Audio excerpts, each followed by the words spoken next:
People see or hear the word disability and they think life is over. And the one question I get asked all the time is, if there was a pill that you could take that would regain your sight, would you take it? And I thought about it, it's really, really hard. And I wouldn't.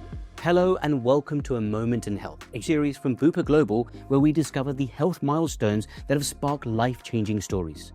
I'm Karan Rajan, a doctor, health educator and author.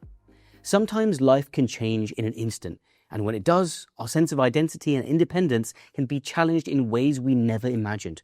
But it's often in those moments that we discover our greatest strengths: resilience, adaptability, and the courage to turn personal adversity into a powerful platform for advocacy. Today's guest embodies those qualities. It's my pleasure to welcome Dr. Amit Patel. Amit is a former trauma doctor, and while studying at Cambridge, he was diagnosed with a rare eye condition that resulted in total loss of sight. Fast forward to today, he's a best-selling author, broadcaster, an award-winning DEI consultant, and disability rights campaigner. Here to share his story, Amit, it's great to have you in the studio today, and Quark as well. Thank you for joining us. Thank you for inviting us. No, we've just woken him up as well. You started your career in medicine. Yes. And you've probably answered this countless times as a medical student and as a doctor as well. But why did you choose medicine? What sparked your interest in that? My parents. I grew up with a mantra in our house that we can make a positive difference in the world. And that was very much it. Positive difference in the world, and that nobody should ever feel alone. It was very much, I knew what I wanted to do, accident emergency. It was very trauma-based. I was an air cadet from the age of 16, so I learned to fly and jump out of planes, all of these things that, young kids want to do, but I wanted to take that into a professional stage. That's what sparked my interest, I think. I think for me, it's thinking on your feet. It's being active, joining the Territorial Army. I was also, that you kind of have your hospital job, and then you have the Territorial Army job. But I was also on the major response team, so I used to get flown around the world for major incidences, plane crashes, tsunamis, earthquakes. So for me, it was always on the go. I enjoyed that. I enjoyed waking up in the morning and feeling like I'm making a difference. For a doctor in training, we rely on so many different skills, right? Not just the knowledge, but physical skills, which sometimes requires us to use multiple senses. And obviously, a doctor's eyesight is obviously very important for, reading loads of things, but also assessing non-verbal cues in patients. There's so many things that we could potentially miss from that. Yeah. So when you first were losing some of your sight, or when you first lost your sight the first time, how did that make you feel in terms of your career and how it would affect that?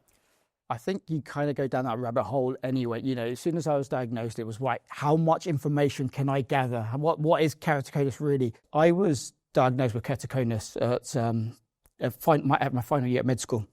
And for those who don't know what keratoconus is, it's where your corneas kind of protrude out of your eyes. And at med school, for a few years, I had the large pastable RGP lenses in my eyes just to hold everything back. And it was only after I graduated that I had my first corneal graft, which to me is very much like replacing the windscreen of your eye. I had my corneas removed, I had a donor cornea put in, and then it was stitched up. We spent 5 minutes at med school, I think, talking about keratoconus, not enough. So even for me, it's what the worst thing you could do is go and Google anything. And I know that. I was very, very lucky to have friends in that profession, and to have someone say to me, "Look, Amit, it's a serious condition, but it's a treatable condition. It's very rare that you would lose your sight or you would have to drop out."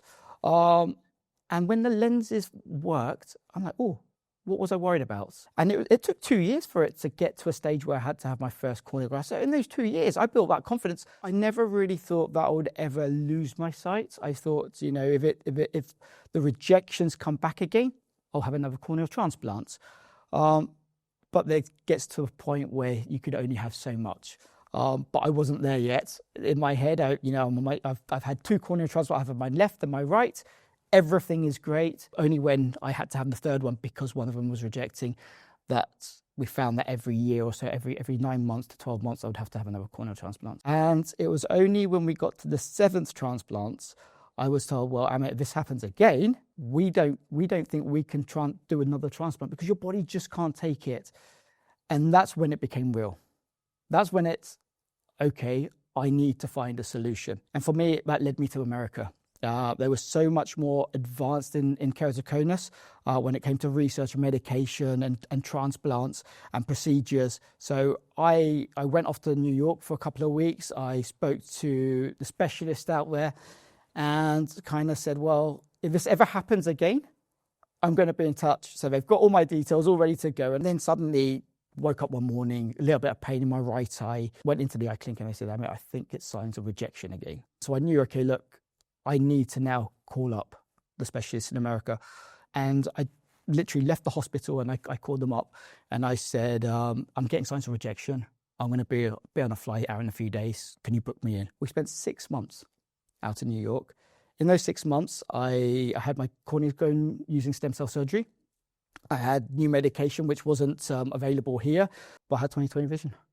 Wow, that's a real journey you went on. And after the 8 rejected transplants from the cornea, and then finally led you to what seems like a solution. And then obviously there's another twist in the tale here. Talk me through the moment and the impact it had when you lost your sight, and also the impact on your wife as well. Yeah, so I kind of bring it back a little bit. In that 2 years that I had 20/20 vision and kept my career going, I've got my smile back again. I'm ready to go. I'm ready to tackle the world. And I suddenly bumped into this person in Euston Station in central London. And we kind of kept bumping into each other. And it was meant to be, you know, it's this amazing girl that I kind of fell in love with. We got married in March. And in November, my wife said to me, Amit, we live in the same house, but I haven't seen you for a week because I've been working night shifts. She's been working days. And when I would come in, I'd sleep in the spare room. I don't want to disturb her. And she said, I'm going to stay up and have dinner. I said, Seema, it's going to be a late one. I'm going to be at home about midnight. And she said, oh, no, don't worry. It's fine. I'll stay up. Got home, had dinner with my wife, went to bed. I had no idea that there was a blood vessel ready to pop in my eyes. There was no signs. And I went to bed and it literally popped. I had no idea it even happened. Absolutely no idea. I'm fast asleep. My wife woke up to a horror show. She saw blood on the pillow. She wasn't ever there for any of my corneal transplants. She's never been there for any of that. So she had no idea what to expect. So for her to wake up to see blood over the pillow, it was very much woke me up and said, Amit, what's happened? No idea whatsoever. I woke up, I could see a mist. It was like looking through a very foggy glass window. I knew that worst scenario is that I have no vision. Probably best scenario is I might get a little bit of vision back. But until someone saw my eyes and assessed them, I had no idea. And we got to the hospital and they took the bandages off and said, look, Emma, we can't assess this just yet. We need it to calm down slightly. So they bandaged my eyes up properly and they said, look, come back in 3 days. Those 3 days were probably my longest 3 days. So to me, it's not reality yet. It hasn't quite sunk in because it's happened so quickly. Yesterday, I was working.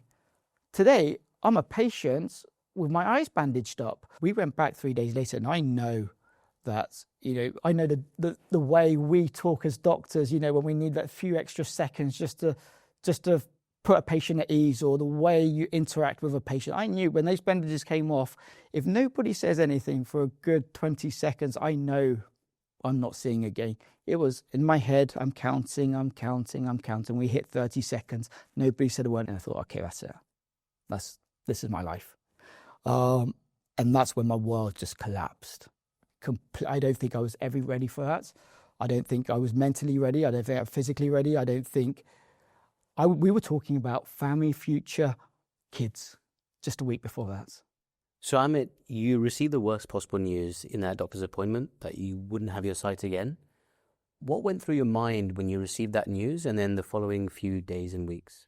I think it took me weeks to just get my head around the fact that this is what my life is going to be like. You forget just how much sight kind of plays a massive crucial part in your daily life. You do things without thinking about it. Now I have to think about it. But it's not just the lights have gone off. Everything has changed. Everything I work towards, the reason I woke up in the mornings, the thing that gave me so much joy It wasn't just work. It was, I will never see what my wife looks like again. Right? It's the small things. I'll never see my parents' faces again, or my brother or my sister-in-law. All these things, all the things that you never really thought about in life, just suddenly all come flooding in. And it's overwhelming. I went home, I locked myself in the bathroom, I cried. I cried. But I told myself I'll never cry in front of my parents or my wife. Right? I'll never cry in front. I'll never show them just how much it really, really hurts. That's the one thing I told myself. Whatever happens, I'm not going to show the world just how it's affected me. And there'll be phone calls where I'll say, oh yeah, Seema, you married a doctor and now you're going to have to look after him. And the one thing that my wife would always say is, I married Amit. Just hearing her say, no, I married Amit, gave me that energy to say, look, I want to be Amit. And the turning point of all of this was my wife had to leave every day to go to work. She took a couple of weeks off. That's, work was great. She had a couple of weeks off. But in those 2 weeks, I barely moved. And so my dad came around one day when my wife was at work. And suddenly, I just couldn't hold it in anymore. The floodgates opened, and that was it. It was all the emotion, everything came out all at once. And I said to my dad, I said, what have I done so wrong in my life, Dad, that I'm having to go through all this pain, all this anguish? Everything I loved, everything I thought I was has been taken away. My dad stood up, and he gave me a hug, and he said, everything you have in life, you've worked for. He said, you're stubborn. You get over this, and you could do whatever you want in life. That I hear in my head when I have my bad days. Not every day is a good day. Sometimes I need a pick-me-up, and I hear my dad telling me this. But my dad also mentioned to me, he said that's probably the hardest thing he had to hold back, because he had one chance to saying that to me when it really counted. If he said that on day 2, it wouldn't have made any difference. He said he needed me to be vulnerable and open and honest, and for that to hit home, and it did. And, you've been on such a powerful roller coaster of a journey right through from, when you're diagnosed in med school to all of this and, this self-redemption arc, almost like being vulnerable to your parents and your wife and adjusting your lifestyle. And I don't think we can not mention 2 important other characters in your journey. One being Quark, who we've got here today, and Kika as well, your first guide dog. Tell me a little bit about how they've helped you on this journey and how they help people in similar situations as well. Yeah, I think it's a misconception that when you're blind, you're automatically given a guide dog. That's your own choice to go down the guide dog route. For me, a guide dog never even crossed my mind when I lost my sight. First of all, it was very much learn to be independent. So that's white cane, learn to use a white cane. And that takes months and months of training, all these little ridges and bumps on the pavements, how to cross a road safely, how to get on public transport, all of these things that isn't second nature to me. It's very much, I have to learn to live as a blind guy in a sighted world. And it was about 6 months later, this conversation happened again. And someone said to me, you should really look at getting a guide dog. You go to places that you're not familiar with, at least you've got you've got a creature there to kind of look after you and kind of guide you. So we kind of looked into guide dogs, and they said, okay, look, I think you're a great candidate for a guide dog, but your requirements, when a dog will come out of the system, they're assessed and they're basically matched. So we were told 4 years to be matched to a guide dog. 6 weeks later, get a phone call to say, we think we found you a dog, but she may not like you. That's how the conversation went. So they said, look, we'll put you in a hotel for 3 weeks and we'll do some training. That way it's a new environment for her, it's a new environment for me, and we have to work together. First couple of days in the hotel, I couldn't trust her. And it was the 3rd night, I woke up, I've got my hands along the hotel room, I'm looking for the bathroom door. I get to the bathroom door and Kika's standing in guard. She's standing in front of it, she's not letting me in. And I'm like, come on, Kika, come on. Half an hour later, I've managed to pull her out of the way. I open the bathroom door to find the bathroom flooded, completely full of water. And I thought to myself, she's looking out for me. From that morning, let go of all my fears. And that was it. I think that was the turning point for both of us. She made me forget I was blind in a weird way. So Amit, fast forward all of that huge journey you've been on, and talk to me about parenthood, because you're a husband, father of 2. How have you navigated all of that? Oh, it's I don't think anybody can prepare you for parenthood anyway. Adding a disability, you kind of have to think about things differently. But I wanted to be, and I hope I am still, a dad before I'm a blind dad. My kids do understand that I'm visually impaired. My son will say to my daughter, "Don't do that, Nushka. Daddy will hear you." It's not Daddy will see you, Daddy will hear you, and they fight over who's guiding me. Sometimes when I don't have the dog or the white cane, who's holding my hand.